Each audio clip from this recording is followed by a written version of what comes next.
여러분 안녕하십니까? 여수 MBC 뉴스데스크입니다. 한때 30만 명을 넘었던 여수시 인구가 10년째 계속 줄고 있습니다. 청년 인구도 줄어 도시의 활력도 떨어지고 있는데요. 여수시가 2028년 다시 인구 30만 명을 목표로 다양한 대책 마련에 나섰습니다. 김주희 기자가 취재했습니다. 지난달 말 현재 여수시 인구는 27만 2,500여 명. 지난해 말 대비 2,200여 명이 감소했습니다.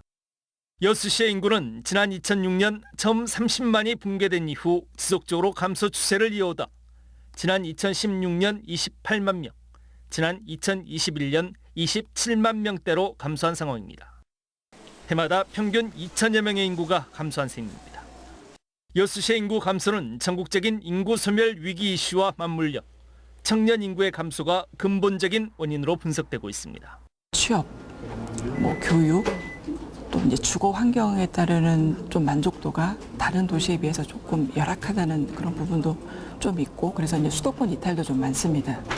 그런 것들에 이제 준해서 젊은 층이 아무래도 없다 보니 출산도 그만하고 좀 낮은 거고요. 전남 제1의 도시 여수시의 고민은 깊습니다. 최근 여수시는 인구 감소에 대응하기 위한 5개년 계획을 내놨습니다. 4대 전략 10대 사업을 제시했는데 핵심은 일자리 창출과 정주환경 개선 사업으로 압축됩니다. 여수시는 율촌 융복합 물류단지와 연계한 3만 명 수용 규모의 주거단지 조성 사업을 주요 핵심 과제로 제시하고 있습니다. 이와 함께 해양 신산업의 유치를 통한 청년 인구 유입을 주도하겠다는 전략도 내놨습니다. 도시 구조를 생활 거점 중심으로 재편하는 여수형 압축도시 조성 프로젝트를 추진하고 공공기관 유치 확대, 어린이 전문 병원 유치, 이민자 지원 등 다양한 전략 사업들도 추진할 계획입니다. 여수시는 이 같은 전략 사업의 추진을 통해 오는 2028년까지 인구 30만 달성 목표를 제시했습니다.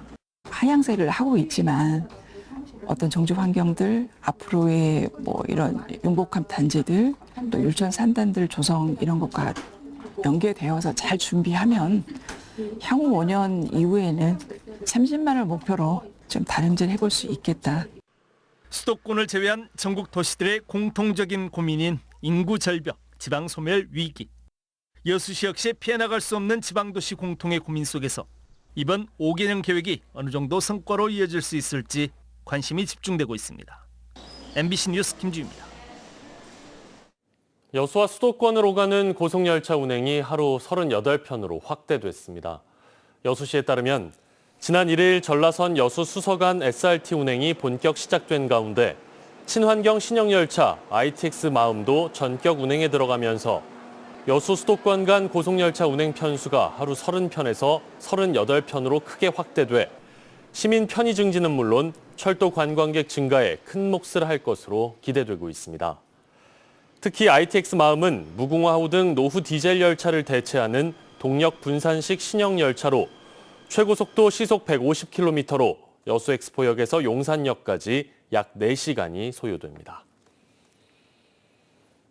지난달 중순부터 시작된 여수 양식장 고수온 피해가 날이 갈수록 늘어나고 있습니다. 현재까지 양식 어류 500만 마리가 폐사했는데요.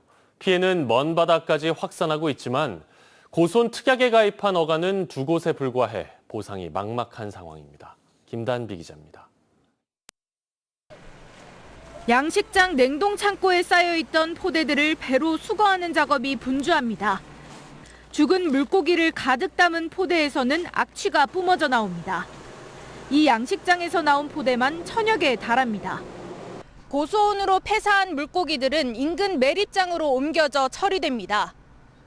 7월 말 여수 모든 해역에 내려진 고수온주의보가 한 달 넘게 이어지면서 물고기 폐사는 수심이 깊은 바다까지 확산하고 있습니다. 수심이 얕은 연안과 달리 비교적 안전지대였던 거문도에서 고수온 피해가 발생한 건 올해가 처음입니다. 약 한 30억 이상? 태풍보다 더 많은 피해를 보고 있는 걸로 저희들이 지금 집계를 하고 있습니다. 거리에 나앉을 정도로 심각한 상황이 지금 발생이 됐습니다. 지금. 피해는 눈덩이처럼 불어나고 있습니다. 우럭 등 피해량은 지난주 105만 마리에서 일주일 사이 500만 마리 이상으로 늘어났습니다. 피해율은 32%, 피해액은 85억 원에 달합니다. 하지만 보상은 막막합니다. 양식어가 300여 곳 가운데 고수온 특약에 가입한 어가는 단 2곳에 불과합니다. 어민들은 특약에만 수천만 원을 자부담해야 한다며 보험료가 부담스럽다고 말합니다. 태풍 보험은 다 들어있는데 특약이 다르니까 보험료도 비싸고 1,000만 원 이상 넘어가니까. 국립수산과학원은 고수온 이외 질병 가능성 등 다른 폐사 원인이 있는지 조사하고 있습니다. 피해가 발생한 어종 대부분이 고수온에 약한 초피볼락입니다. 그렇지만 질병 가능성과 환경 자료를 분석 중에 있기 때문에 후쿠시마 오염수 방류에 이어 고수온으로 이중고를 겪고 있는 양식 어민들. 전남도와 여수시는 피해 어민 지원 방안을 검토하고 있습니다. MBC 뉴스 김담입니다. 조승환 해양수산부 장관이 후쿠시마 원전 오염수 방류 이후 처음으로 전남 수산 현장을 찾았습니다. 조 장관은 국내 수산물에 대한 안전성 검사를 더 강화하겠다고 밝혔습니다. 박종호 기자가 취재했습니다. 조승환 해양수산부 장관이 전남 신안의 한 새우 양식장을 찾았습니다.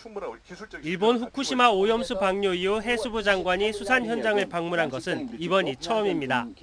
어민들은 본격 새우철을 앞두고 소비가 줄고 있다며 정부 차원의 대책 마련을 요구했습니다. 진짜 소비자들 입기끌음 좀 해주셔야 돼요. 너무 염려증 걸려가지고 큰일 났습니다. 출하 전 양식 새우의 방사능 검사를 위한 시료 채취를 참관한 조 장관은 신속 검사를 도입해 어민들에게 통보하는 등 수산물 안정성을 강화하겠다고 약속했습니다. 정부는 계속해서 수산물 방사능 검사를 철저히 하고 그 결과를 투명하게 공개하겠습니다.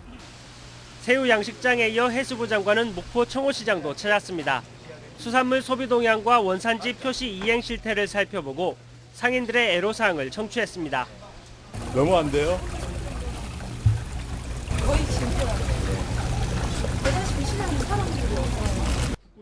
조승환 해양수산부 장관은 수산물 소비 촉진 행사와 긴급 경영 안정 자금 등을 지원해 어민과 상인들의 피해가 없도록 하겠다고 밝혔습니다.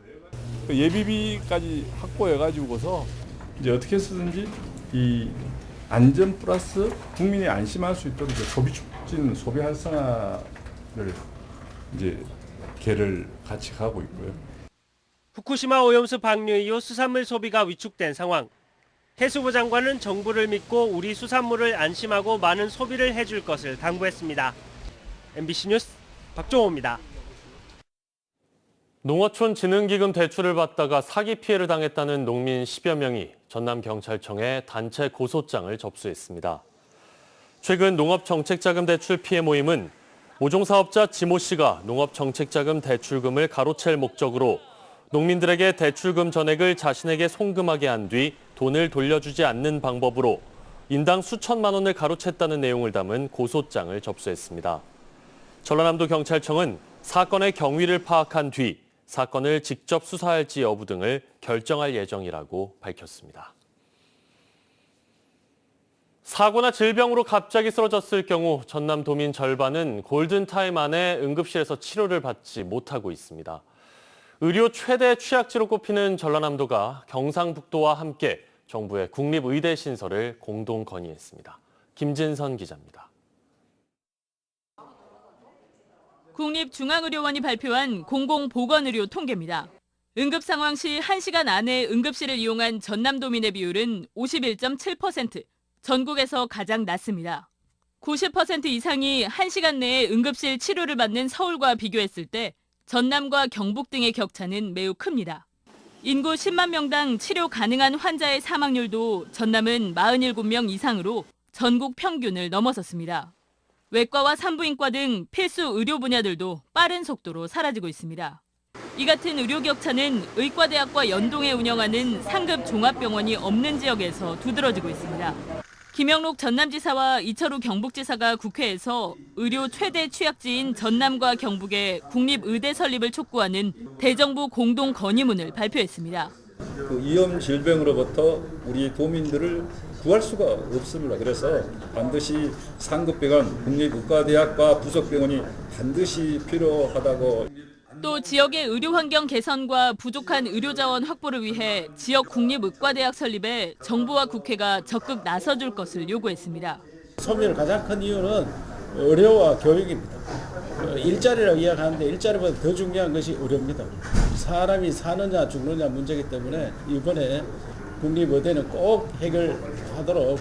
전라남도와 경상북도는 정부의 의과대학 정원 확대 방침을 환영하지만 기존 의대의 정원을 늘리는 것만으로는 지역의 근본적 의료 문제를 절대 해결할 수 없다고 강조했습니다. 이 자리에는 목포대와 순천대, 안동대 관계자 등도 참석해 열악한 지역 의료 환경 개선을 위해 지역 국립대가 공동 노력하기로 뜻을 모았습니다. MBC 뉴스 김진선입니다. 전남지사가 친분이 있는 사업가를 통해 부동산 인허가 과정에 부당하게 개입했다는 의혹이 담긴 고발장이 접수돼 수사가 진행되고 있습니다. 광주지방검찰청 순천지청은 최근 개발사업 인허가권자인 김영록 도지사가 관광업자 김모 씨의 부정청탁을 받고 순천 풍덕지구 인허가와 업자 김 씨의 목포 고흥 관광단지 조성 사업에 부당하게 개입했다는 내용의 고발 사건을 순천경찰서에 배당했습니다. 이에 대해 전남도 관계자는 올 초 인권위에 고발돼 혐의 없음 결론이 난 사안으로 고발장의 내용은 전혀 사실이 아니라고 주장했습니다. 한편 검찰은 순천 풍덕지구 조합장과 간부들이 토지 매입을 도와주겠다는 이유로 건설사로부터 10억 원을 챙겼다는 의혹과 관련해 오늘 건설사 측을 압수수색했습니다. 공군이 최근 일부에서 제기하는 광주 군공항 유치 주장에 대해 반대 입장을 단호히 밝힌다며 더 이상의 소모적인 논쟁이 없길 바란다는 공식 입장을 발표했습니다. 공군은 오늘 군의회와의 공동 입장문을 통해 지난 2020년 군공항 이전 반대 입장을 공식적으로 밝혔음에도 최근 극소수의 군민들이 고흥만 간척지 유치를 주장하고 있어 군민과 향후들에게 혼란을 가중시키고 있다며 분명한 반대 입장을 밝힌다고 강조했습니다. 공군은 또 고흥만 간척지는 미래항공과 첨단 농수축산 스마트팜 단지로 10년 후 인구 10만 도약의 발판이 될 신성장 산업의 거점으로 적극 육성하겠다고 밝혔습니다.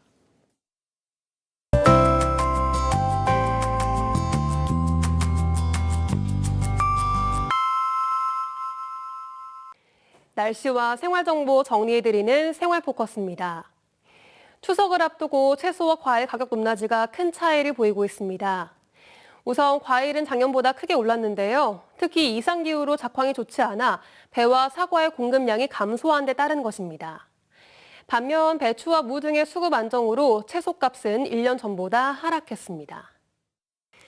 SRT 전라, 경전, 동해선 운행 확대를 기념해 신규 정차역 인근 호텔과 연계한 특별 행사가 진행 중입니다. SR은 오는 10월까지 SRT 승차권을 제시하면 여수와 전주, 포항에 있는 일부 호텔에서 각종 패키지 혜택을 받을 수 있다고 밝혔습니다. 고용진 여수시 의원이 전국 시군 자치구 의회 의정협의회 대한민국 지방의정 봉사상을 받았습니다. 고 의원은 그동안 지방의정 발전과 주민 화합을 위해 적극적인 봉사활동을 펼친 점에 높은 평가를 받은 것으로 알려졌습니다. 저녁 공기는 꽤 선선해졌습니다. 하지만 낮 동안은 무더위가 이어지고 있는데요. 이렇게 큰 기온 변화를 보이는 전형적인 환절기 날씨에 감기를 조심하셔야겠습니다. 내일도 아침 기온은 22도로 낮게 출발하겠지만 한낮 기온은 10도가량 올라서 최고 32도를 기록하겠습니다. 자세한 지역별 기온 보겠습니다. 내일 종일 구름 많은 가운데 아침 기온은 여수가 24도, 순천 광양은 23도, 고흥은 22도로 예상됩니다. 한낮 기온은 고흥 30도, 순천 32도까지 올라 덥겠고요. 여수는 29도에 그치겠습니다. 해상에도 내일 종일 구름 많고 흐리겠습니다. 바다의 물결은 앞바다에서 1에서 2m, 먼바다에서는 강한 바람과 함께 최고 3m까지 높아지겠습니다. 여수의 내일 만조 시각은 낮 12시 38분, 간조 시각은 오후 6시 27분입니다. 지금까지 생활포커스 송유라였습니다.